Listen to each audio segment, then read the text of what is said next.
Kanchipuram Varamahalakshmi Silks, the Grand Banarasi Mela. First time ever in Hyderabad starting from November 1st.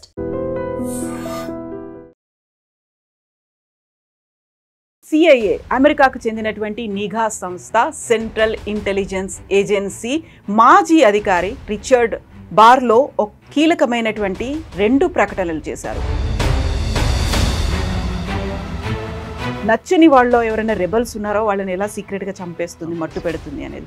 ఇప్పుడు సడన్గా న్యూక్లియర్కి సంబంధించి, అందులోనూ పాకిస్తాన్ భారతదేశానికి సంబంధించి అన్నీ మాకు తెలుసు అంటూ ఇన్నేళ్ల గ్యాప్ తీసుకొని ఇప్పుడు ఎందుకు బయట పెడుతోంది?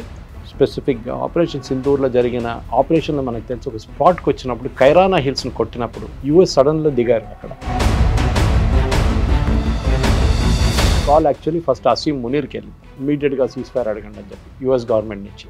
అది even president Trump made it very very clear. Shahbaz అహ్మద్తో మాట్లాడలేదు, ప్రైమ్ మినిస్టర్తో మాట్లాడకుండా ఆర్మీ చీఫ్తో మాట్లాడారు డైరెక్ట్. వేరే మన దగ్గర ప్రైమ్ మినిస్టర్తో మాట్లాడారు. ఏదైనా ఇతర దేశాలకు సంబంధించి బయలాటరల్ రిలేషన్స్ కావచ్చు, వాళ్ళ దగ్గర నుంచి ఏదైనా రిక్వెస్ట్ వచ్చింది అనుకున్నప్పుడు మనం డినై చేసామా, యాక్సెప్ట్ చేసామా, ఇవన్నీ కూడా రికార్డ్స్ అనేవి ఉంటాయి, క్లాసిఫైడ్స్ రూపంలో ఉండాలి. ఆ టైంలో ఇప్పుడు మనం ఇజ్రాయెల్ అడిగిన హెల్ప్ కోసం పాకిస్తాన్ని కొట్టాలి, న్యూక్లియర్ టెస్టులు చేస్తోంది అనుకున్న దానికి మనం నో చెప్పాము. ఇందిరాగాంధీ సెడ్ నో అనుకున్నప్పుడు మహాత్మా గాంధీని ఫాదర్ ఆఫ్ ద నేషన్ అంటాం కదండి, ఎక్కడైనా రికార్డులో గవర్నమెంట్ ఆఫ్ ఇండియా నోటిఫై చేసింది ఉందండి.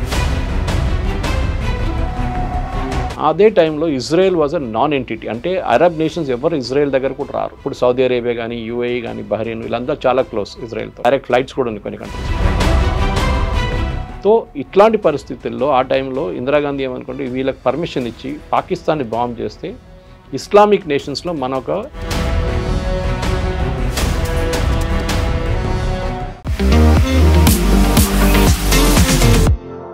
నమస్తే, నేను Kavitha. Welcome to I dream news and నిజాలు. CIA అమెరికాకు చెందినటువంటి నిఘా సంస్థ సెంట్రల్ ఇంటెలిజెన్స్ ఏజెన్సీ మాజీ అధికారి రిచర్డ్ బార్లో ఒక కీలకమైనటువంటి 2 ప్రకటనలు చేశారు. ఒకటి, పాకిస్తాన్ అణ్వాయుధాలని ప్రయోగించబోతోంది, అది కూడా F-16ల మీద అని తెలిసినప్పటికీ అమెరికా సైలెంట్గా ఉంది అనే దాంతో పాటుగా మాజీ ప్రధానమంత్రి ఇందిరాగాంధీ పాకిస్తాన్ మీద అణ్వాయుధ ప్రయోగానికి యాక్సెప్ట్ చెయ్యలేదు అనే మాట. ఇంతకాలం తర్వాత, ఎప్పుడో 1980sలో అవుతే ఇంతకాలం తర్వాత రిచర్డ్ బ్రావో ఇప్పుడు ఎందుకని మాట్లాడుతున్నారు? మనతో పాటుగా ఉన్నారు సీనియర్ జర్నలిస్ట్ సురేష్ కొచ్చాతిల్ గారు. సార్ నమస్తే. సో CIA గురించి మనం గతంలో మాట్లాడుకున్నాం, ఎలా సీక్రెట్ ఆపరేషన్స్ అది చేస్తుంది, నచ్చని వాళ్ళలో ఎవరైనా రెబల్స్ ఉన్నారో వాళ్ళని ఎలా సీక్రెట్గా చంపేస్తుంది, మట్టు పెడుతుంది అనేది. ఇప్పుడు సడన్గా న్యూక్లియర్కి సంబంధించి, అందులోనూ పాకిస్తాన్ భారతదేశానికి సంబంధించి అన్నీ మాకు తెలుసు అంటూ ఇన్నేళ్ల గ్యాప్ తీసుకొని ఇప్పుడు ఎందుకు బయట పెడుతోంది? ఇన్ఫాక్ట్ బార్లో సెకండ్ CIA ఆఫీసర్ అంటే ఈ సబ్జెక్ట్ గురించి మాట్లాడతారు. I think there was one more officer, Kiriakou. ఆయన కూడా దీని గురించి మాట్లాడారు చాలా క్లియర్గా. అదేమవుతుందంటే ఇది ఆపరేషన్ సింధూర్ తర్వాత, స్పెసిఫిక్గా ఆపరేషన్ సింధూర్లో జరిగిన ఆపరేషన్లో మనకు తెలుసు, ఒక స్పాట్కి వచ్చినప్పుడు కైరానా హిల్స్ని కొట్టినప్పుడు యూఎస్ సడన్లో దిగారు. అక్కడ దిగి you ask for a cease fire అని చెప్పారు పాకిస్తాన్ దగ్గర. పాకిస్తాన్ DGMO మన DGMOతో మాట్లాడారు. వాళ్ళు పొలిటికల్ క్లియరెన్స్ తీసుకున్న తర్వాత మనం యాక్సెప్ట్ చేశాం. కాల్ యాక్చువల్లీ ఫస్ట్ అసీం మునీర్కి వెళ్ళింది, ఇమీడియట్గా సీజ్ ఫైర్ అడగండి అని చెప్పి యూఎస్ గవర్నమెంట్ నుంచి. అది even president Trump made it very very clear. Shahbaz అహ్మద్తో మాట్లాడలేదు, ప్రైమ్ మినిస్టర్తో మాట్లాడకుండా ఆర్మీ చీఫ్తో మాట్లాడారు డైరెక్ట్. వేరే మన దగ్గర ప్రైమ్ మినిస్టర్తో మాట్లాడారు, వైస్ ప్రెసిడెంట్ వ్యాన్స్. ప్రాబ్లం ఎక్కడ వస్తుందంటే ఈ స్టోరీ అక్కడి నుంచి బ్యాక్ ట్రాక్ అవుతుంది. ఎందుకు ఆ రోజు సడన్గా యుఎస్ ఇంత ప్రెషర్ పెట్టి పాకిస్తాన్ మీద సీజ్ ఫైర్ అగ్రీ చేయమన్నారు? Kairana hills is a crucial part of it. ఎప్పుడైనా న్యూక్లియర్ మిసైల్స్ అసెంబుల్ చేసి పెట్టరు రెడీమేడ్లా, మన నార్మల్ మిసైల్స్ లాగా. దానికి 3-4 కాంపోనెంట్స్ ఉంటాయి. ఒకటి మిసైల్ ఉంటుంది, ట్రాజెక్టరీ ఉంటుంది, ఒకటి రాడార్ ఉంటుంది, దాన్ని బట్టి గైడెన్స్ సిస్టమ్ ఉంటుంది. దాన్ని కంపోజిట్గా అసెంబుల్ చేయాల్సి ఉంది. And nuclear is not a తమాషా. అది చిన్న ఒక రేడియేషన్ ఎస్కేప్ అయితే కూడా చుట్టుపక్కల అందరూ ఫినిష్ అయిపోతారు ఇమీడియట్గా కాకుండా, కానీ కొన్ని సంవత్సరాల తర్వాత క్యాన్సర్ ఇట్లాంటివి వచ్చి చనిపోతారు. రేడియేషన్ చాలా హెవీ ఉంటుంది. సో దీన్ని అసెంబుల్ చేయడమే పెద్ద ఒక ఆర్ట్. సో స్టోరీ ఎక్కడ స్టార్ట్ అవుతుందంటే బార్లో మాట్లాడిన దాంట్లో కూడా చాలా క్లియర్గా ఆయన CIA ఆపరేటివ్గా ఉన్నప్పుడు పాకిస్తాన్ న్యూక్లియర్ టెక్నాలజీ ఎట్లా అక్వైర్ చేసుకున్నారని దాని గురించి చెప్పారు. దానికి బ్యాక్ ట్రాకింగ్ ఎక్కడంటే doctor AQ Khan father of Pakistan's atomic bomb అంటాం, టెక్నాలజీ కూడా అనొచ్చు. మన దగ్గర హోమీ బాబా ఎట్లా ఉన్నారు అదే పరిస్థితి పాకిస్తాన్ కూడా చేశారు. మనం టెక్నాలజీ ఎక్వైర్ చేసిన తర్వాత పాకిస్తాన్ కూడా మేము ఎట్లయినా ఏ పరిస్థితులైనా మాకు ఈ టెక్నాలజీ కావాలని చెప్పారు, దానికోసం పనిచేశారు వాళ్ళు. ఏక్యూ ఖాన్ లెబారెటరీస్ అని సపరేట్గా ఉన్నప్పుడు ఈయన హాలండ్లో ఫస్ట్ పనిచేశారు. హాలండ్లో పనిచేసిన రీసెర్చ్ ప్రాజెక్ట్కి వెళ్ళారు. అక్కడ వెళ్ళిన తర్వాత రీసెర్చ్ అంతా చేసిన తర్వాత అక్కడ ఒక న్యూక్లియర్ రిలేటెడ్ ఒక ప్లాంట్లో పనిచేసి ఉన్నదంతా నేర్చుకున్నారు. నేర్చుకున్న తర్వాత అదే టెక్నాలజీ తీసుకొచ్చి పాకిస్తాన్కి తీసుకొచ్చి చాలా మటుకు డ్రాయింగ్స్ దొంగతనంగా తీసుకొచ్చారు బయటికి. ఇన్ఫ్యాక్ట్ అప్పుడున్న హాలండ్ గవర్నమెంట్, అప్పుడున్న డచ్ గవర్నమెంట్ ఏమన్నారంటే ఈయన అరెస్ట్ చేయాలని చెప్పారు. అరెస్ట్ ఆపింది సిఐఏ. అప్పుడు మీరు అడగవచ్చు ఎందుకు, ఎందుకంటే America wanted Pakistan to get, వాళ్ళు ఏమన్నారంటే వాళ్ళ ఎక్స్క్యూజ్ ఏముండంటే, and these are classified document, ఇప్పుడు డీక్లాసిఫైడ్ చేశారు, రికార్డెడ్, ఏదో హవాలా మాట్లాడలేదు మనం. సో గాల్లో మాట్లాడకుండా మనం రియల్ లైఫ్ మాట్లాడుతున్నాం. దాంట్లో ఏక్యూ ఖాన్ని ట్రాక్ చేద్దాం, మన ఆయన ఏం చేయబోతున్నాడు చూద్దామని చెప్పి ఆయన్ని, ఎందుకంటే అప్పుడు అరెస్ట్ చేస్తే మళ్ళీ మీకు మిగతా ఏం నడుస్తుందో తెలియదు మనకి, కొత్త ప్లేయర్ ఎవరైనా వచ్చేస్తారు ఏక్యూ ఖాన్ ప్లేస్లో. ఈయన ఏం చేస్తాడు, ఎక్కడ వెళ్తున్నాడు, ఏం చేస్తాడు, ఒక నిఘా పెట్టి ఆయన మీద కంటిన్యూస్గా సిఐఏ వాచ్ చేస్తున్నారు. అటువైపు వద్దాం. పాకిస్తాన్ అటామిక్ కమిషన్ ఒకటి మన దగ్గరే ఉన్నలాగా వాళ్ళకు కూడా కమిషన్ ఉంది. వాళ్ళు ఒక న్యూక్లియర్ టెక్నాలజీ మీద పనిచేస్తున్నారు, అక్వైర్ చేయడం పీస్ఫుల్ పర్పసెస్. అంటే న్యూక్లియర్ ఒక ప్లాంట్ కట్టబోతుంది, దాని నుంచి ఎలక్ట్రిసిటీ ప్రొడ్యూస్ చేస్తాం అదని చెప్పి వాళ్ళు అక్కడ మొదలుపెట్టారు. ఖాన్ అదే టైంలో రిటర్న్ వచ్చారు పాకిస్తాన్కి. ఆయన వెంటనే ఆయన మీద కేసులు హాలండ్లో చాలా మటుకు ఆయన అరెస్ట్ చేయాలని చెప్పి డిమాండ్. కానీ ఈ చెప్పినట్లు సిఐఏ ప్రొటెక్ట్ చేశారు ఆయన చాలా మటుకు. ఈ ఇద్దరు కలిసి చేసిన ప్రాజెక్టే పాకిస్తాన్కి ఇప్పుడున్న టెక్నాలజీ. దాని తర్వాత మనకు తెలిసిన 90లో వచ్చేదాకా AQ Khan was removed from the scene totally. America అంత ప్రెషర్ పెట్టిన తర్వాత పాకిస్తాన్ గవర్నమెంట్ దాన్ని పక్కన జరిపేశారు. కానీ అప్పుడు దాకా పాకిస్తాన్ అక్వైర్ చేసుకున్న టెక్నాలజీ. దీని నడిమిట్లోనే మీరు చెప్పిన మాట Indira Gandhi and Israel, I think 1982, 83 అనుకుంటాను, దానికన్నా ముందు కూడా ఉండొచ్చు. ఇజ్రాయెల్ ఒక ప్రపోజల్ ఇచ్చారు. అప్పుడే పాకిస్తాన్ ఈ న్యూక్లియర్ ప్లాంట్ అసెంబుల్ చేస్తున్నారు. వీనికి కొట్టాలి, ఎందుకంటే ఇజ్రాయెల్కి ఒక ప్రాబ్లం ఏముందంటే it will become the first Islamic bomb. వీళ్ళు రేపు ఎవరికైనా అమ్ముకోవచ్చు. ఇప్పుడు అదే జరిగింది కదా, సౌదీ అరేబియా దగ్గర డిఫెన్స్ ప్యాక్ట్ ఎందుకు సైన్ చేశారు, సౌదీ అరేబియాకి న్యూక్లియర్ మిసైల్స్ అక్కర్లేదు, కానీ మా దగ్గర ఉంది చూడండి అని చెప్పేసి. మోదీ గారు కూడా చెప్పారు ఆపరేషన్ సింధూర్ టైంలో గేమ్ ఆఫ్ బ్లఫ్ అని చెప్పారు. అంటే మా దగ్గర ఒక బాంబు ఉంది చూడు, నాకు దగ్గర వస్తే బాంబు నీ మీద బెదిరించడం. ఆ బెదిరించడం పనికిరాలే, మనం కొట్టేసి ఖతం చేసేసామని. సో న్యూక్లియర్ బ్లఫ్ అక్కడ. సో ఈ AQ Khan is a very very central character దీంట్లో. అదే బార్లో మాట్లాడుతూ దాని తర్వాత సీన్ అంతా మారిపోయింది పాకిస్తాన్లో. ఎందుకంటే ఆఫ్ఘనిస్తాన్లో సోవియట్స్ వచ్చి కూర్చున్నారు. సో ఇందిరాగాంధీ స్టోరీకి వద్దాం మనం దానికన్నా ముందు, ఎందుకంటే ఆ స్టోరీ మర్చిపోతాం లేకుంటే. ఇందిరాగాంధీకి పర్మిషన్ అడిగారు ఇజ్రాయెల్ బాంబ్ చేయడానికి పాకిస్తాన్ న్యూక్లియర్ ప్లాంట్ కహుటా. బాంబ్ చేయాలంటే ఆ టైంలో ఈ పెద్ద రీఫ్యూలింగ్ ఎయిర్క్రాఫ్ట్ లేదు ఇప్పుడున్నట్లు. ఇప్పుడు మొన్న ఇరాన్ కొట్టారు చూడండి, వాళ్ళు ఎంత దూరం వచ్చి కొట్టి మళ్ళీ తిరిగి వెళ్ళాను, because entire thing was refuelled in the air, అన్ని ఎయిర్క్రాఫ్ట్. కానీ ఆ టైంలో అంత లేకుండా, so they had to refuel somewhere on the way. దాని తర్వాత పాకిస్తాన్ ఈ న్యూక్లియర్ ప్రాజెక్ట్ బాంబ్ చేసిన తర్వాత రిటర్న్ తీసుకొని వెళ్ళేటప్పుడు ఇండియాలో ఆగి రీఫ్యూల్ చేసి మళ్ళీ మేము వెళ్ళిపోతాం. దానికి అమృత్సర్ లేకుంటే పఠాన్కోట్ అట్లాంటి ఎయిర్పోర్ట్స్ అడిగారు. Indira Gandhi said no. దానికి పొలిటికల్ రీజన్స్ చాలా చెప్తున్నారు, కానీ ఆమె ఎందుకు నో అని చెప్పింది దానికి ఎక్కడ డాక్యుమెంటేషన్ లేదు. నో అని చెప్పింది అంతేగాని రీజన్ ఎక్కడ ఇవ్వలేదు.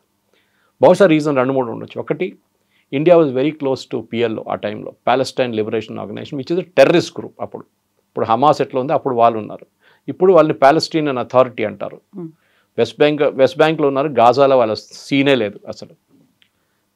యాసిర్ అరాఫత్ అండ్ ఇందిరాగాంధీ చాలా క్లోజ్ ఉన్నారు ఆ టైంలో. అదే టైంలో Israel was a non entity, అంటే అరబ్ నేషన్స్ ఎవరు ఇజ్రాయెల్ దగ్గర కూడా రారు. ఇప్పుడు సౌదీ అరేబియా కానీ యూఏఈ కానీ బహ్రెయిన్ వీళ్ళందరూ చాలా క్లోజ్ ఇజ్రాయెల్తో, డైరెక్ట్ ఫ్లైట్స్ కూడా ఉంది కొన్ని కంట్రీస్ నుంచి. సో ఇట్లాంటి పరిస్థితుల్లో ఆ టైంలో ఇందిరాగాంధీ ఏమనుకుంటే వీళ్ళకి పర్మిషన్ ఇచ్చి పాకిస్తాన్ని బాంబ్ చేస్తే ఇస్లామిక్ నేషన్స్లో మనకు బ్లాక్ లిస్ట్ చేసేస్తారు ఇండియాని, మనకి రేపు పాసిబ్లీ ఆయిల్ కూడా అమ్మరు, మనకి ఈ ప్రాబ్లం రాబోతుందని ఇందిరాగాంధీ గారు నో చెప్పారు. అది ఇందిరాగాంధీ గారు చేసిన one of the biggest international political mistake. దాని తర్వాత operation blue star was a biggest blunder. అది బింద్రన్ వాలే, అది సపరేట్ కేసు, అది భస్మాసుర్ ఎఫెక్ట్ అది. కానీ ఇది సపరేట్ అన్నమాట. ఇక్కడ ఆమె ఆ రోజు పర్మిషన్ ఇస్తే బహుశా ఇజ్రాయెల్ కూడా finished of Pakistan's nuclear plant. ఇప్పుడు పాకిస్తాన్ దగ్గర న్యూక్లియర్ బాంబ్ అనేది ఉండదు. వాళ్ళు అదే పని వాళ్ళు లిబియాలో చేశారు. ఇజ్రాయెల్ లిబియా ఇట్లనే ఒక ప్రాజెక్ట్ డెవలప్ చేయడానికి రష్యాతో హెల్ప్ తీసుకున్నారు. ఇన్ఫ్యాక్ట్ పాకిస్తాన్ ప్లాన్ కూడా రష్యన్ హెల్ప్తో వచ్చింది అంటున్నారు. కొంతమంది చైనీస్ హెల్ప్ ఉందని, కానీ చైనాకి ఆ టైంలో అంత పెద్ద టెక్నాలజీ లేకుండే, రష్యా దగ్గర ఉండే బహుశా. అండ్ నార్త్ కొరియా దగ్గర తర్వాత in the early 2000 missile technology exchange చేసుకున్నారు. వీళ్ళు వాళ్ళకి ఇచ్చారు, వాళ్ళు వీళ్ళు ఇచ్చుకున్నారు. ఈ బాంబింగ్ ఆ టైంలో లిబియా మీద చేసిన దాని ప్రకారం లిబియాకి ఇప్పుడు న్యూక్లియర్ ప్రాజెక్టే లేదు, న్యూక్లియర్ మిసైల్స్ లేదు, ఏం లేదు. దానికోసం ఇరాన్ మీద కూడా చూడండి దాడి ఎందుకు చేశారు. They don't want Iran to develop a missile. వాళ్ళ దగ్గర ఉంది కానీ న్యూక్లియర్ మిసైల్స్ లేదు, మిసైల్ టెక్నాలజీ ఉంది వాళ్ళ దగ్గర. దానికి ఆపడానికే చేశారు. ఇరాన్ న్యూక్లియర్ ప్రోగ్రామ్ని కూడా చాలా మటుకు క్రిపుల్ చేసేసారు. సాఫ్ట్వేర్ అటాక్లతోని, సైబర్ అటాక్తోని, ట్రోజన్ అటాక్తోని చాలా మటుకు ఫినిష్ చేసేసారు ఇజ్రాయెల్.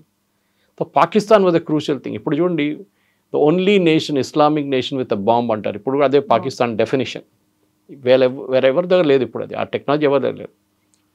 సో ఆ టైంలో రిచర్డ్ బార్లో గారు ఏం చెప్తున్నారంటే, అమెరికా రోల్ చూడండి, దీని వెనుక అంతా అమెరికా ఉన్నారు, గేమ్ ఆడుతున్నారు. అమెరికా ఏం చేశారు, రిచర్డ్ బార్లో లాంటి వాళ్ళు ఆ టైంలో సిఐఏలో ఉన్నప్పుడు వీళ్ళు ఏక్యూ ఖాన్ని ఒకటి అసాసినేట్ చేద్దామా లేకుంటే అరెస్ట్ చేయడానికి ట్రై చేశారు. దాన్ని స్టేట్ డిపార్ట్మెంట్ ఆపేశారు. దాని తర్వాత పాకిస్తాన్ ఈ టెక్నాలజీ అక్వైర్ చేసుకున్నప్పుడు దీనికి కొన్ని స్పెసిఫిక్ స్టీల్స్ కావాలంటుంది, కొన్ని స్పెసిఫిక్ స్విచెస్ కావాలంటుంది. ఈ స్టీల్స్ అంతా అమెరికా దగ్గర ఉంది, స్పెషల్ స్టీల్, అది చాలా హార్డ్ అండ్ స్టీల్ ఉంటుంది. దాన్ని అక్వైర్ చేయాలంటే కూడా ఇంపోర్ట్ రెస్ట్రిక్షన్స్ ఉంది. యూఎస్ నుంచి ఎక్స్పోర్ట్ చేయాలంటే అక్కడున్న US government has to approve it. కొన్ని స్టేట్లో కాంగ్రెస్ హ్యాస్ టు అప్రూవ్, అంటే వాళ్ళ parliament also has to approve it. అది కాకుండా స్విచెస్. సో ఫస్ట్ కేసులో జరిగిందంటే వీళ్ళు ట్యూబ్ ఆర్డర్ చేసినప్పుడు, స్టీల్ ట్యూబ్స్, ఒక Pakistani guy sitting in the US ordered it. ఇమీడియట్గా రెడ్ ఫ్లాగ్స్ వెళ్ళిపోయింది ఆల్ ఓవర్ ద ప్లేస్. వీడు ఎందుకు ఆర్డర్ చేస్తున్నాడు.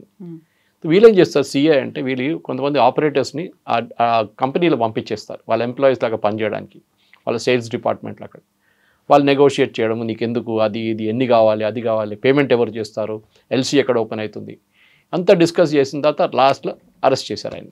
Exactly when he put the payment of the table he was arrested because he was buying a product which is illegal to buy. ఆయన arrest చేసి వేసేసారు లోపల. దాని తర్వాత నెక్స్ట్ ఆయన దగ్గర వచ్చి కలవడానికి లేదా పాకిస్తాన్ బ్రిగేడియర్ జనరల్ ఒకరిని పాకిస్తాన్ నుంచి పిలిపించుకున్నా. ఈయన ఓన్లీ వాజ్ ఆర్డరింగ్ ఫెలో. ఈయన చిన్న ఏం చెప్తారు, small cog in the wheel అంటాం ఇంగ్లీష్లో. వాడు చిన్నవాడు, నథింగ్. వాళ్ళు వాడుకున్నారు Pakistan army. Brigadier general Pakistan నుంచి వచ్చినాడు, రిటైర్డ్ గా. He was coming from Pakistan. ఆయన్ని అరెస్ట్ చేయడానికి సిఐ రెడీ ఉన్నారు యూఎస్లో. ల్యాండ్ చేయగానే పెన్సిల్వేనియాలో ఈ ఫ్యాక్టరీకి వస్తున్నాడు. ఆయనకు తెలియదు ఈ ఆల్రెడీ అరెస్ట్ అయిపోయాడని. దిగంగానే వాళ్ళు వస్తున్న రోజే పాకిస్తాన్ నుంచి ఫ్లైట్కి వెళ్ళే ముందు సడన్గా లాస్ట్ మినిట్లో ఫ్లైట్ టికెట్ క్యాన్సిల్ చేశాడు. స్టేట్ డిపార్ట్మెంట్ అంటే ఇక్కడ యూఎస్లో మనం పాలిటిక్స్ అర్థం చేసుకోవాలి. స్టేట్ డిపార్ట్మెంట్ అంటే works under the white house. CIA ఇండిపెండెంట్గా పనిచేస్తుంది కానీ report indirectly to the white house. Daughter relationship అంటాం మనం. మన రా ఎట్లా పనిచేస్తారు అట్లనే, MI6 యూకేలో ఎట్లా పనిచేస్తారు, FSB సోవియట్ యూనియన్ ఎట్లా పనిచేస్తారు, same thing they all report to the central command కానీ ఇండిపెండెంట్గా పనిచేస్తారు. ఎవరో స్టేట్ డిపార్ట్మెంట్లో వైట్ హౌస్ నుంచి పాకిస్తాన్ గవర్నమెంట్కి టిప్ ఆఫ్ చేశారు, ఈయన్ని యూఎస్కి పంపించకండి, పంపిస్తే ఈయన అరెస్ట్ చేస్తారని చెప్పి. ఓకే, క్వశ్చన్ వాజ్ వై, ఎందుకు చేశారు? ఒక రోగ్ నేషన్ లైక్ పాకిస్తాన్ ఒక టెక్నాలజీని అక్వైర్ చేయబోతున్నారు, న్యూక్లియర్ టెక్నాలజీ, దానికి కావాల్సిన ఎక్విప్మెంట్ కొనుక్కుంటున్నారు మన దగ్గర అని చెప్పి యూఎస్ దాని మీద నిఘా పెట్టినప్పుడు స్టేట్ డిపార్ట్మెంట్ ఎవరి దగ్గర ఇంత ఇంట్రెస్ట్ ఉండే అని క్యాన్సల్. దాని తర్వాత పెద్ద హియరింగ్ జరిగింది. ఇన్ఫ్యాక్ట్ ఆయన ఇంటర్వ్యూ 1 hour 40 minutes ఇంటర్వ్యూ ANIలో ఉంది, మన ప్రేక్షకులు కూడా చూసుకోవచ్చు. అది ఆ ఇంటర్వ్యూలో చాలా క్లియర్గా ఆయన విత్ ఎవిడెన్స్ చెప్తున్నారు.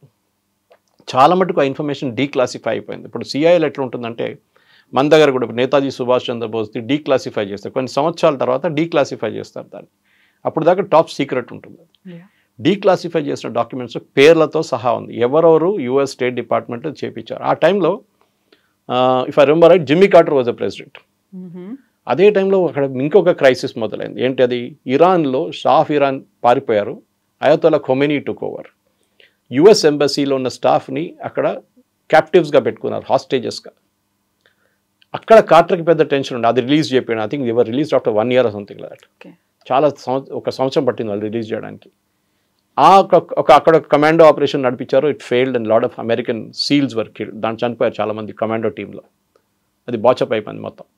అక్కడ కార్టర్ అటెన్షన్ అక్కడ పోయింది. దాని తర్వాత సోవియట్ యూనియన్ ఇక్కడ మొదలైంది, ఆఫ్ఘనిస్తాన్లో. గుల్బతున్ హెక్మెతియార్, హక్కానీ వీళ్ళందరూ అక్కడ ఫుట్బాల్ ఆడుకున్నారు, రష్యాతో ఆడుకోవడానికి పెట్టుకున్నారు వీళ్ళు. ఈ గేమ్లో పాకిస్తాన్ని ఫండ్ చేయడం చాలా ఇంపార్టెంట్ యూఎస్కి. పాకిస్తాన్ దగ్గర డబ్బులు లేవు, అప్పుడు లేవు, ఇప్పుడు కూడా లేదు. పాకిస్తాన్ ఎట్లా ఫండ్ చేయాలంటే డైరెక్ట్ డబ్బులు ఇవ్వలేరు, ఎందుకంటే యుఎస్ కాంగ్రెస్లో రూల్ ఉంది, మీరు బయట యుద్ధం చేయడానికి డబ్బులు ఇవ్వకూడదు. సో వీళ్ళేం చేస్తారు, ఫండ్ రిలీఫ్ మెటీరియల్ లేకుంటే వాళ్ళకి తిండి లేదు, వాళ్ళ ఫైనాన్షియల్ ఇన్స్టిట్యూషన్స్ మొత్తం పోయిందని చెప్పి డబ్బులు ఇస్తారు. $1.2 billion those days was the amount in hand. కానీ దానికి ఒక కండిషన్ ఉంది, every October 1st US president, a US president అని అప్పుడున్న వాళ్ళు ఒక సర్టిఫికేషన్ ఇవ్వాల్సి వస్తుంది. ఈ దేశాలు న్యూక్లియర్ టెక్నాలజీ వాడుతున్నారు, లేకుంటే న్యూక్లియర్ టెక్నాలజీ అక్వైర్ చేయబోతున్నారు, వీళ్ళని మనం ఆపాలి. ఇప్పుడు కూడా లోకంలో 5-6 నేషన్స్ ఉన్నాయి.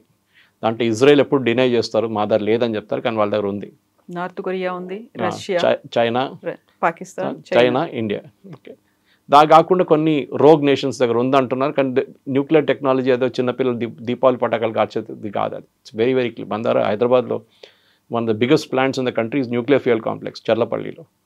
భారతదేశంలో ఉన్న అన్ని న్యూక్లియర్ ప్లాంట్స్కి ఫ్యూయల్ రాడ్స్ తయారు చేస్తుంది ఇక్కడ నుంచి. యురేనియం వస్తుంది, దాన్ని కన్వర్ట్ చేసి ఫ్యూయల్ రాడ్కి తీసుకెళ్తారు. It's a very very exacting process, చాలా డిఫికల్ట్ ప్రాసెస్, కానీ మన వాళ్ళు పర్ఫెక్ట్ చేసుకున్నారు ఇప్పుడు దాన్ని. సో న్యూక్లియర్ టెక్నాలజీని వీళ్ళు వాడుకుంటున్నారు, పాకిస్తాన్ అక్వైర్ చేయబోతున్నారని చెప్పి దే ఆర్ నాట్ హ్యావింగ్ అని చెప్పి యుఎస్ ప్రెసిడెంట్ సర్టిఫై చేయాల్సి వస్తుంది. Jimmy Carter first they certify చేశాడు, ఇట్లా ఏం లేదు వాళ్ళ దగ్గర అని చెప్పి. యాక్చువల్లీ దే హ్యాడ్, వాళ్ళు డెవలప్ చేస్తున్నారు. అబద్ధం చెప్పారు. ఎందుకు చెప్పారు? ఎందుకంటే సోవియట్స్ని ఓడించడానికి పాకిస్తాన్ కావాలి మాకు, న్యూక్లియర్ పక్కన పెట్టండి ఇప్పుడు. కానీ లాస్ట్లో that became a bigger problem. Soviets వెళ్ళిపోయారు, అదంతా ఖతం అయిపోయింది. దెన్ తర్వాత అల్ఖైదా వచ్చారు, ఒసామా బిన్ లాడెన్ వచ్చారు, అదంతా జరిగింది. వర్షన్ 2 కూడా ఉండే అక్కడ. కానీ దానికన్నా ముందు ఈ ప్రాబ్లం. దాని తర్వాత రీగన్ వచ్చారు, రొనాల్డ్ రీగన్కి. ఆయన కొంచెం ఇంకా స్ట్రిక్ట్ ఉన్నారు, కానీ అక్కడ కూడా CIA స్టేట్ డిపార్ట్మెంట్ కొట్లాటల్లో పాకిస్తాన్ ఎస్కేప్ అయిపోయారు.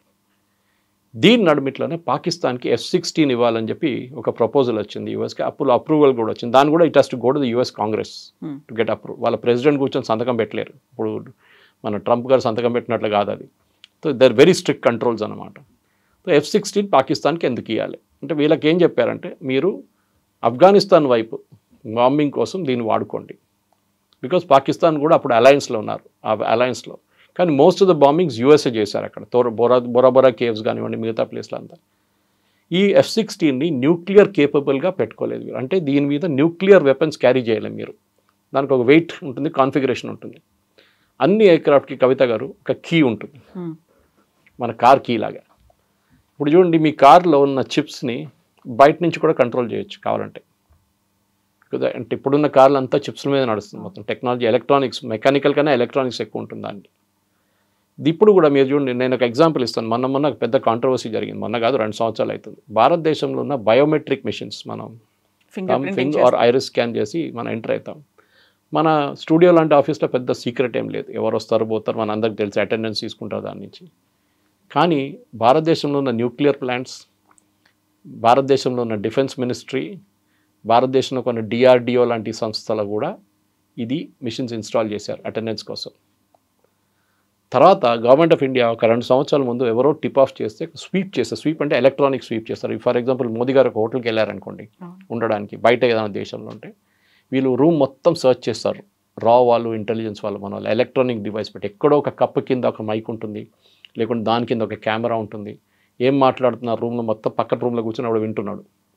సో స్వీప్ చేసినప్పుడు ఏం అర్థమైందంటే, ఆ చిప్స్లోని ఇన్ఫర్మేషన్ అంతా తిరిగి చైనాకు కూడా వెళ్తుందంట. They are accessing the same information. ఇప్పుడు నిన్న కోపెన్హాగన్లో ఒక ఇన్సిడెంట్ జరిగింది. చైనా 300 బస్సులు సప్లై చేశారు. దానికి ఉన్న చిప్, దాని లోపల అప్డేషన్ ఆఫ్ సాఫ్ట్వేర్ అంటారు దాన్ని. మనం మైక్రోసాఫ్ట్ సాఫ్ట్వేర్ మన ల్యాప్టాప్లో ఉన్నప్పుడు next version of the updation, మీ ఫోన్లో కూడా ఒకసారి ఆక్సిజన్ నెక్స్ట్ వర్షన్, లేకుంటే ఐఫోన్లో ఉన్న దాంట్లో ఉన్న ఐఫోన్ సాఫ్ట్వేర్ అప్డేషన్ వస్తుంది. You say yes, it will update automatic. ఎట్లా అప్డేట్ చేస్తుంది? Because it has access to your phone. మీరు అనుకుంటారు నా ఫోన్ చాలా సెక్యూర్ అని చెప్పి. కాదు, మీ ఫోన్లో ఉన్న ప్రతి ఫోటో, ప్రతి వీడియో, ప్రతి కాల్ వాళ్ళ దగ్గరికి వెళ్తుంది. The company like Apple has control on it. మీద వాట్సాప్ వాళ్ళు అంటారు, ఫేస్బుక్ వాళ్ళు, మెటా అంటారు, మేము it's encrypted conversation end to end, nothing called encrypted. Law and order authorities కావాలంటే మీ రిక్వెస్ట్ పెడితే అదే మెటా వాళ్ళు మొత్తం మీ డీటెయిల్స్, డిలీట్ చేసిన చాట్లు కూడా తీసేస్తారు. ఈ పరిస్థితుల్లో ఈ పర్టికులర్ ఎయిర్క్రాఫ్ట్ F-16లో కూడా ఒక చిప్ ఉంది. ఆ టైంలో చిప్స్ అంత పెద్ద ఇది కాదు, కానీ చిప్ ఉంది. ఎందుకు యూజ్ చేస్తారంటే దీంట్లోన సాఫ్ట్వేర్ అప్డేట్ చేయడానికి. ఇప్పుడు మన దగ్గర ఉన్న రఫేల్ కొన్నాం చూడండి, ఇప్పుడు మనం 36 3 స్క్వాడ్లను కొన్నాం 36 ఎయిర్క్రాఫ్ట్. దాంట్లో కూడా కీ ఉంది ఒకటి, మనకి ఇయ్యలేదు. That is one mistake we made when signing the contract. మొన్న పాకిస్తాన్ చెప్పారు మేము 5 రఫేళ్ళు 6 రఫేళ్ళు, రాహుల్ గాంధీ అయితే 7 రఫేల్ అని చెప్పారు, ట్రంప్ అయితే 8 అని చెప్పారు.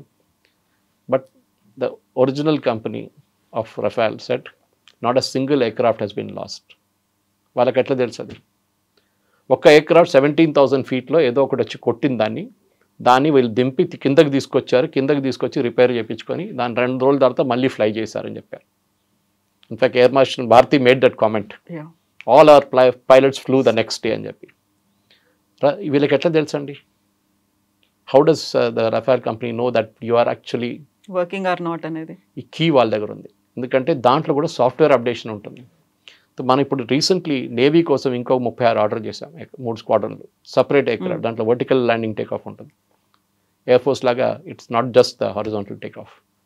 దాంట్లో కూడా వీళ్ళు ఏం చేశారంటే, వీళ్ళు India government said this time we will not make the mistake, you have to give us the key.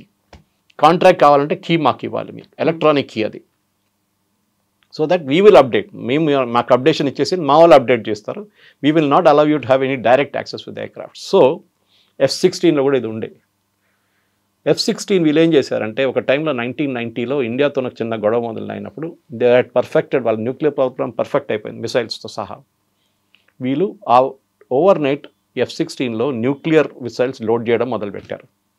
Immediate వాషింగ్టన్లో పెంటగన్లో అలార్మ్స్ వెంట్ ఆఫ్, ఎందుకంటే వాళ్ళు తెలిసిపోయింది వీళ్ళు కాన్ఫిగరేషన్ మారుస్తున్నారు అని చెప్పి.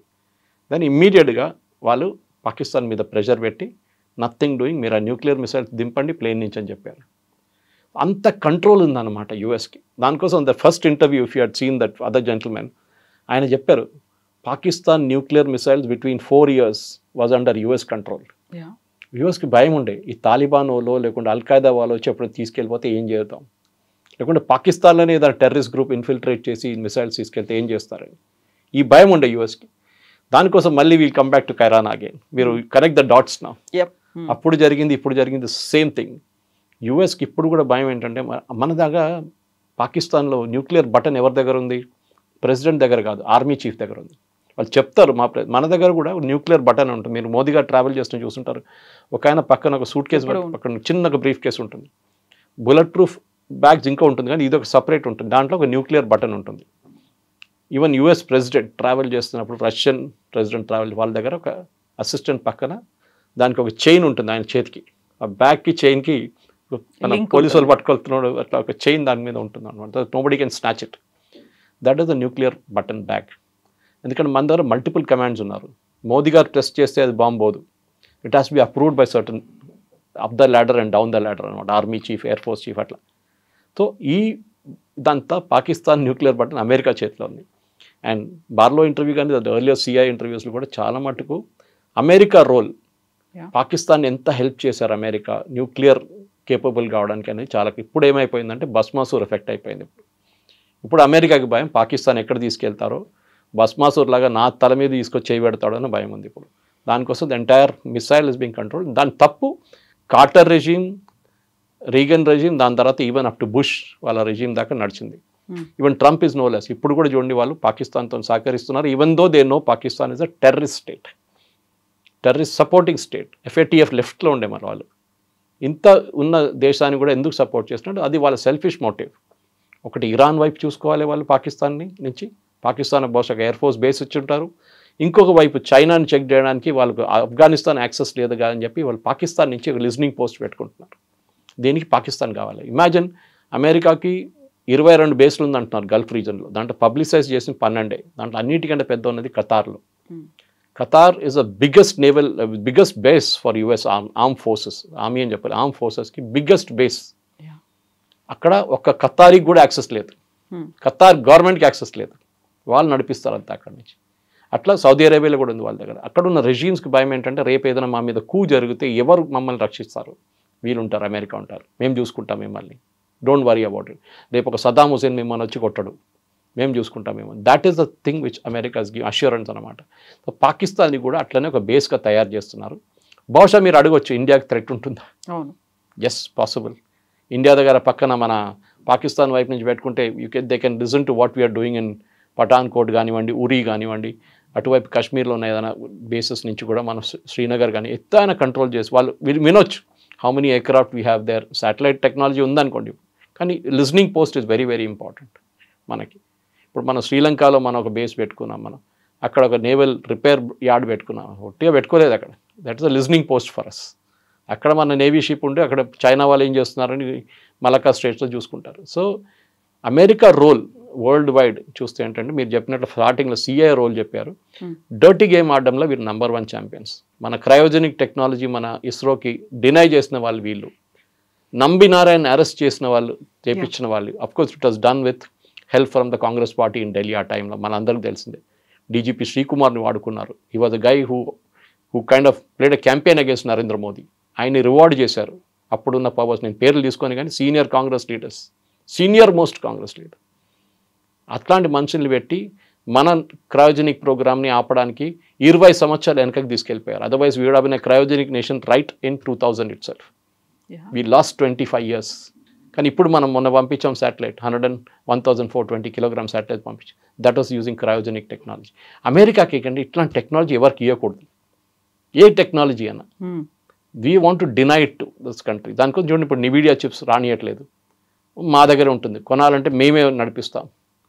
సరే మనం కొనుక్కుంటాం చాలా మటుకు. We don't have that kind of technology with us. For example మన దగ్గర సివిలియన్ ఎయిర్క్రాఫ్ట్ లేదు, బోయింగ్ నుంచి కొనాల్సింది, ఎయిర్బస్ నుంచి కొనాలి. కానీ రీసెంట్లీ మనం రష్యాతో ఒకటి సైన్ చేస్తాం చిన్న ఎయిర్క్రాఫ్ట్ తయారు చేయడానికి. టైం పడుతుంది. వీ లాస్ట్ మన 40 సంవత్సరాలు మన గ్లోరియస్ ఇయర్స్ మన చేతి నుంచి పోయింది. Especially from 1960 till 1991. That period was last for India అనమాట. నరసింహరావు గారు వచ్చి ఎకానమీ ఓపెన్ చేసిన తర్వాతనే ఇండియాలో R&D కానివ్వండి, డిఫెన్స్ ఎక్విప్మెంట్ కానీ చాలా మటుకు అప్పటి నుంచి మొదలు. ఇప్పుడు మోదీ గారు వచ్చిన తర్వాత 12 సంవత్సరాలు ఆత్మనిర్భర్ అనే కాన్సెప్ట్ వచ్చింది. కానీ అన్నిటికంటే ఇంపార్టెంట్ మనం మర్చిపోకూడదు, అమెరికా పని చూసుకుంటారు. వాళ్ళు they are selfish, very very selfish. అది ఏ కంట్రీ అయినా అంతే. So we should be very very careful. అమెరికాతో డీల్ చేసినప్పుడు కానీ, సోవియట్ యూనియన్తో డీల్ చేసినప్పుడు కానీ, ఈవెన్ పాకిస్తాన్తో డీల్ చేసినప్పుడు. This is a secret of international diplomacy అన్నమాట. ఇప్పుడు మనం going back to Indira Gandhi regime దగ్గరికి వెళ్తే మీరు చెప్పినట్టుగా దానికి సంబంధించినటువంటి రికార్డ్స్ లేదు. ఏదైనా ఇతర దేశాలకు సంబంధించి బయలాటరల్ రిలేషన్స్ కావచ్చు, వాళ్ళ దగ్గర నుంచి ఏదైనా రిక్వెస్ట్ వచ్చింది అనుకున్నప్పుడు మనం డినై చేసామా, యాక్సెప్ట్ చేసామా, ఇవన్నీ కూడా రికార్డ్స్ అనేవి ఉండాలి, క్లాసిఫైడ్స్ రూపంలో ఉండాలి. ఆ టైంలో ఇప్పుడు మనం ఇజ్రాయెల్ అడిగిన హెల్ప్ కోసం పాకిస్తాన్ని కొట్టాలి, న్యూక్లియర్ టెస్టులు చేస్తోంది అనుకున్న దానికి మనం నో చెప్పాం. ఇందిరాగాంధీ సెడ్ నో అనుకున్నప్పుడు ఎందుకు అనేటువంటి రీజన్స్ కావచ్చు, లేకపోతే ఆ తర్వాత జరిగేటువంటి చర్చ, ఇవన్నీ కూడా ఇప్పటిదాకా అసలు అవైలబుల్గా లేవా? మహాత్మా గాంధీని ఫాదర్ ఆఫ్ ద నేషన్ అంటాం కదండి. ఎక్కడైనా రికార్డులో గవర్నమెంట్ ఆఫ్ ఇండియా నోటిఫై చేసింది ఉందండి? లేదు. మొన్న ఎవరో RTA ఫైల్ చేశారు. ఎగ్జాక్ట్లీ. అట్లా మా దగ్గర ఏ రికార్డ్ లేదని చెప్పారు. There no such record. Surgical strikes detail కావాలని చెప్పి ఎవడో RTA పెడితే మా దగ్గర ఏం రికార్డ్ లేదని చెప్పారు army. Certain information are classified. Cabinet meetings for example Indira Gandhi టైంలో మిట్రాకిన్ ఆర్కైవ్స్ అని చెప్పి ఒక పెద్ద ఎక్స్పోజే ఉండే, KGB స్పై కాల్డ్ మిట్రాకిన్. ఆయన్ని మీరు టాష్కెంట్ ఫైల్స్ చూస్తారు, ఆ సినిమా చూపించారు ఆయన్ని. He walked away in to the British embassy. చాలా 2 పెద్ద సూట్ కేసు నింపి, KGB టాప్ ఏజెంట్. ఆయన ఇచ్చిన ఇన్ఫర్మేషన్ రష్యా గురించి చాలా వాల్యుబుల్ ఉండే, యూఎస్కి కానీ యూకేకి కానీ మిగతా నేషన్స్ ఆ టైంలో, కోల్డ్ వార్ ఎరాలు. ఈ సీక్రెట్స్ అనేది ఇంగ్లీష్లో చెప్తా, you carry your secrets to the grave అని. అంతే అంతే. యూ డోంట్, ఫర్ ఎగ్జాంపుల్ రాలో పనిచేస్తున్న వాళ్ళ ఇంట్లో కూడా చెప్పరు ఎక్కడ పనిచేస్తున్నారని. You will never see except for the director of రా రీసెర్చ్ అండ్ అనాలిసిస్ వింగ్. మన దగ్గర చాలామంది దాంట్లో డెప్యుటేషన్లో ఆర్మీ నుంచి, సెంట్రల్ ఫోర్సెస్ నుంచి వస్తారు, ఇంటెలిజెన్స్ నుంచి వస్తారు, మిగతా దేశాలు వెళ్ళి పనిచేస్తారు వాళ్ళు. హమీద్ అన్సారీ వైస్ ప్రెసిడెంట్ ఉన్నప్పుడు, before that when he was in the Gulf state as an ambassador, ఈయన మన రా ఏజెంట్స్ని ఎక్స్పోజ్ చేశారు చాలామందిని. వాళ్ళ కవర్ బ్లో చేసేసారు, కావాలని చెప్పి చేశారు. దానికి రివార్డ్ ఆయనకి వైస్ ప్రెసిడెంట్ ఇచ్చారు, సోనియా గాంధీ. ఆయన వాళ్ళ పేర్లు తీసుకొని అక్కడ ఉన్న కంట్రీస్ చెప్పారు, ఈ రా ఏజెంట్ అని చెప్పి, ఇండియన్ రా ఏజెంట్ అంటే. అంతే. మన దగ్గర 12 మందిని చంపేశారు వాళ్ళు. అది సౌదీ అరేబియా ఉండొచ్చు, UAE ఉండొచ్చు, బహ్రెయిన్ ఉండొచ్చు, ఖతార్ ఉండొచ్చు, ఎక్కడ ఆల్ ద గల్ఫ్ కంట్రీస్లోనే రా ఏజెంట్స్ ఫినిష్డ్. వాళ్ళకి మెడల్స్ లేదు, ఏం లేదు. ఆలోచించండి. Because this guy did it. It's another separate story. అది ఇట్స్ క్లాసిఫైడ్, కానీ it is very open now. ఆయన చేసిన రోల్, హమీద్ అన్సారీ చేసిన, ఇట్ ఇస్ అ ట్రీజన్. కంట్రీతో చేసిన ట్రీజన్ అది. సో ఆ రోల్లో కూడా మీరు అడిగిన ప్రశ్నకి సీక్రెట్స్ ఉంటుందంటే ఉంటుంది, కానీ కొన్ని సీక్రెట్స్ చెప్పారు. ఇప్పుడు మనం కూడా మీడియాలో ఉన్నప్పుడు చాలా మటుకు మనకు వచ్చే ఇన్ఫర్మేషన్ సోర్సెస్ అని చెప్తాం మనం. We'll never disclose who the sources are. నా దగ్గర కొన్ని డిబేట్స్ కొంతమంది అంటే సురేష్ గారు ఇదంతా చెప్పేస్తున్నారు ఓపెన్ పబ్లిక్లో అంటే, నాకు పబ్లిక్లో ఉన్న ఇన్ఫర్మేషనే నేను చెప్తున్నాను. దానికి అక్కడ వెళ్ళి ఒక 10 ఫీట్ ముందు కూడా వెళ్ళట్లేదు, నేను అక్కడే ఆపేస్తున్నాను నా ఇన్ఫర్మేషన్. ఇదంతా ఆన్ రికార్డ్ ఉన్నది. బార్లో ఇంటర్వ్యూస్ దేర్ ఆన్ రికార్డ్. ఆయన చెప్పింది అంత నిజం అని చెప్పలేము, కానీ ఆయన ఇచ్చిన రికార్డ్స్ ఇస్తున్నాడు. దాంతో is giving instances, is giving record, declassified information చూపిస్తున్నాడు. So that is important. మనం దాన్ని కనెక్ట్ చేసి చూడాలి. మీరు అడిగిన ప్రశ్నకి రికార్డ్ ఉందా? Yes, here is the record. Subhash Chandrabose గాయబైపోయారు, దాని తర్వాత ఏం జరిగింది, గుమ్నామీ బాబానా ఏంటని, the records are not there. Lal Bahadur శాస్త్రికి ఏమైంది, ఎలా చనిపోయారు అది కూడా లేదు. డిస్క్లాసిఫై చేయమన్నారు సుభాష్ చంద్రబోస్ డిసపియరెన్స్, లేదు హోమీ బాబా చనిపోయింది ఎట్లా, మౌంట్ బ్లాంక్లో ఎయిర్ క్రాష్లో ఎవరు చంపారు, ఇట్స్ సిఐఏ ఆపరేషన్. అందరికి తెలుసు ఇండియా న్యూక్లియర్ ప్రోగ్రామ్ ఆపడానికి చేసింది అది, కానీ ఆగలేదు. రాజారామన్న లాంటి వాళ్ళు వచ్చారు, అతల్ కాడ్కే ఒకరు వచ్చారు, వీళ్ళందరూ వచ్చి మళ్ళీ రీస్టార్ట్ చేశారు ప్రోగ్రామ్. వెరీ వెరీ క్లియర్ అన్నమాట దట్ యుఎస్ చేస్తున్న గేమ్ని మనం కూడా అట్లనే మనం కూడా ఆడాల్సింది. కానీ పాకిస్తాన్తో చేసిన గేమ్ని ఒక్కరోజు పాకిస్తానే తిప్పి కొడతారు. అది ఆల్రెడీ జరిగింది. అటోపాబాద్లోనే దొరికాడు ఒసామా బిన్ లాడెన్, ఇంకెక్కడ దొరకలేదు. పాకిస్తాన్లో ఆర్మీ బేస్ పక్కన ఉన్నాడు. యూఎస్కి తర్వాత తెలిసింది పాకిస్తాన్ని ట్రస్ట్ చేయలేము. ఇదే ట్రంప్ అప్పుడు ఇచ్చిన ఒక స్టేట్మెంట్ ఉంది, పాత video, never trust this Pakistani fellows. కానీ ఇప్పుడు ఆయన మళ్ళీ పాకిస్తాన్ ఫ్రెండ్, పాకిస్తాన్ భై అని చెప్పి నడుస్తున్నాయి. ఎందుకంటే ఆయన క్రిప్టో కరెన్సీ కంపెనీలో వాళ్ళ ఫ్యామిలీ కరెన్సీలో పాకిస్తాన్ ఆర్మీ చీఫ్ ఇన్వెస్ట్ చేశారు, పాకిస్తాన్ గవర్నమెంట్ ఇన్వెస్ట్ చేశారు, బిలియన్స్ ఇన్వెస్ట్ చేశారు. దానికోసం వెరీ ఫ్రెండ్లీ నౌ. కానీ ఎక్కువ రోజులు ఉండవు, ఎందుకంటే ఈ ప్రెసిడెంట్ పోయిన తర్వాత ఇంకో ప్రెసిడెంట్ వస్తారు. ఎందుకంటే ఆల్రెడీ ఇప్పుడు ఈ సెట్ బ్యాక్ వచ్చిన తర్వాత, మమ్దానీ వచ్చిన తర్వాత, ఈ ఎలక్షన్లో అన్ని చాలామంది వాళ్ళ క్యాండిడేట్స్ ఓడిపోయారు రిపబ్లికన్స్. బహుశా ఆయనకు ఒక రీథింక్ రావచ్చు and he may change this policy. కానీ సిఐఏ వాళ్ళ పాలసీ మార్చరు, అది వాళ్ళ పని. అది they are suppose to do that and they will continue. ఎవరు ఉన్నా కానీ వాళ్ళు ఎక్స్ట్రా కాన్స్టిట్యూషనల్ అథారిటీ అని చెప్పలేదు. కానీ మన దగ్గర కూడా రా operates independently. The report only to the prime minister's office. ఏ మినిస్ట్రీకి రిపోర్ట్ చేయరు వాళ్ళు. So that's a direct reporting structure. So instructions అక్కడి నుంచి వస్తుంది, ఏం జరుగుతుంది అక్కడి నుంచి తెలుసు, బయట వాళ్ళకి ఎవరికి తెలియదు. Yes sir, thank you so much. Thank you. And for more videos, please subscribe to iDream. Please subscribe to iDream. Please subscribe iDream. And please subscribe to iDream. For more videos, subscribe to iDream. please like, share and subscribe to the channel. Congratulations, iDream. Subscribe to iDream. Subscribe to iDream. So subscribe to iDream Media. iDream ki iDream team andarki huge congratulations. Please subscribe iDream Media. Please subscribe to iDream.